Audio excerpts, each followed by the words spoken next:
गोस्वामी तुलसीदासांचं रामचरितमानस अख्ख्या भारतवर्षाला रामप्रेमाची अवीट गोडी देत असतं.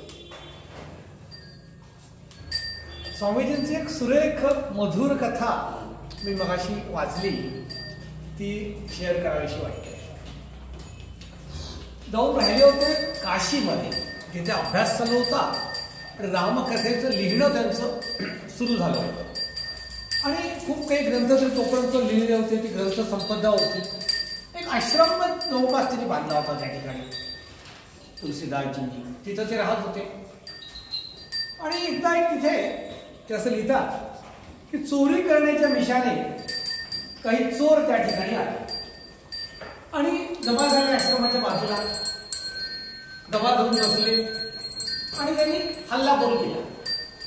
त्यांच्या लक्षात असं आलं की आश्रमाच्या प्रवेशद्वाराच्या गेटजवळ एक सावळा सुकुमार असा तरुण, बलगंड पण नाजूक सुद्धा दिसायला असा धनुष्यबाण घेऊन उभा आहे. त्याला बघूनच एकत्र प्रेमसो वाटत होतं आणि भीतीसो वाटत होती. अशी प्रत्यंच्या ताणलेली होती. आणि बापरे, एक पाऊल जरी आपण पुढे गेलो तरी असे बाण सोडेल की अवघड करून टाकेल आपल्याला. त्यावेळी चोर जरा तिथून कळती मारली, त्यांनी इकडे तिकडे जायला लागले.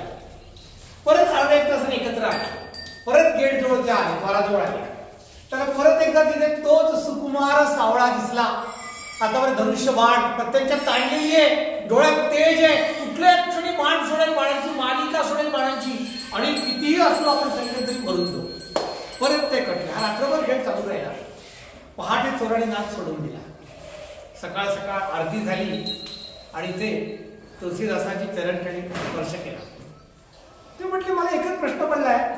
त्यांचा चोरांचा मुखिया बोलला, नायक बोलला, एक अतिशय बलदंड पण सुकुमार असा एक तरुण सावळा तुमच्या दरवाजाजवळ उभा होता, मुख्य द्वाराजवळ. प्रत्यंच्या ताणलेलं धनुष्य त्याच्या हातात होतं. त्यामुळे आम्ही आत घुसू नाही शकलो. तो आत्ता कुठे बघायला मिळेल? आम्ही शोधतोय, दिसत नाही आरतीला कुठे. गोस्वामी दासांनी हे ऐकलं. क्षणार्धात डोळे मिटले आणि अश्रुपात सुरू झाला. त्याच्या लक्षात आलं की आपल्या धनाची, आपल्या पुस्तकांची, आपल्या आश्रमांची जणू रक्षण करण्यासाठी प्रभू रामचंद्र राजाधिराज राघवेंद्र धनुष्यबाण घेऊन रात्रभर जागे होते, उभे होते. अरे बाप रे, केवढा त्रास हा रामाला आपण दिलाय. नाही नाही, ही संपत्ती नको, हे धन नको, हा लोभ नको, ही पुस्तकं नको, हे ग्रंथ नको, ते कपडे लत्ते नको, काहीही नको. आरती संपली, प्रसाद झाला, सगळं तर तिथे लुटलं, ते दान करून टाकलं.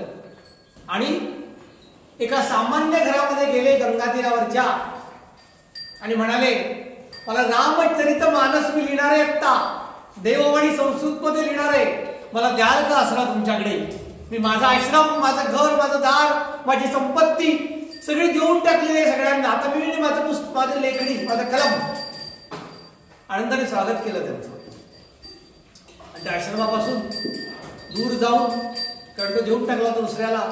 मग रामचरित मानसाची निर्मिती झाली. ती अजून वेगळी कथा आहे. परंतु प्रभू रामचंद्राने स्वतः रामचरितकार गोस्वामी तुलसीदासांची आश्रमाची कसं रक्षण केलं याची मधुर कथा ऐकल्यानंतर, वाचल्यानंतर मला असं वाटलं की तुलसीदासांच्या कथा अति गोड आहे, अति सुमधुर आहे. आपण अजूनमधून या गायींच्या साहित्यामध्ये गोमातांच्या आशीर्वादाने सांगूया. पण त्यातली एक कथा अजून सांगण्याचा प्रयत्न केला. नमस्कार, जय श्रीराम, जय गोमाता, वंदे मातरम.